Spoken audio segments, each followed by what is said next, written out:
দিন দিন বড্ড ব্যাকডেটেড হয়ে যাচ্ছি। দুজন মানুষ দীর্ঘদিন সম্পর্কে থাকার পর হঠাৎ যাবতীয় কারণে সম্পর্ক ভেঙে গেলে তারা আবার নতুন করে বন্ধু হয়ে কিভাবে থাকতে পারে তা আমি বুঝি না। যে মানুষটার হাত ছুলে নাকি আগে হৃদয়ে কালো ঘন মেঘ জমতো, চোখের পাতায় শীতল নদীর মতো স্থির হয়ে যেত, তাকে সামনে দেখলে মানুষ এত স্বাভাবিক হয়ে থাকে কি করে? আমার তো ভীষণ কান্না পায়, গলার কাছে দলা পাকিয়ে আসে আক্ষেপ।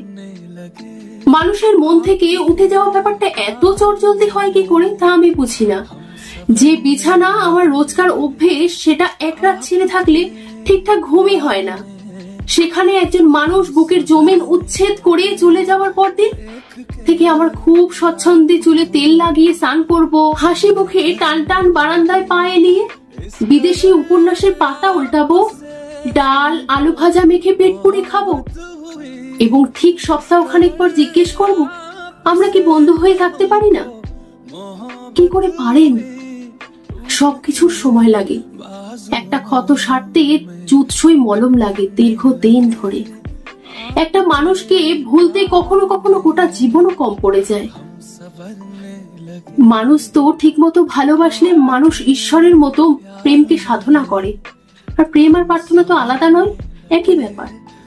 প্রেম ভাঙলে মানুষ বন্ধু হয়ে থাকার ট্রানজিশনটা আমি বরাবর বুঝি না। দিনকে দিন বড্ড ব্যাকডেটেড হয়ে যাচ্ছি, দিনকে দিন বড্ড ব্যাকডেটেড হয়ে যাচ্ছি। নমস্কার।